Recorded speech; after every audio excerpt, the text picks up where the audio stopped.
Hey everyone! In this tutorial, we'll show you how to easily remove a green screen from your video using After Effects.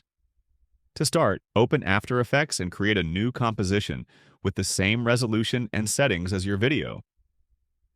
The easiest way to do this is to import your video into the project panel and then drag it into the composition panel.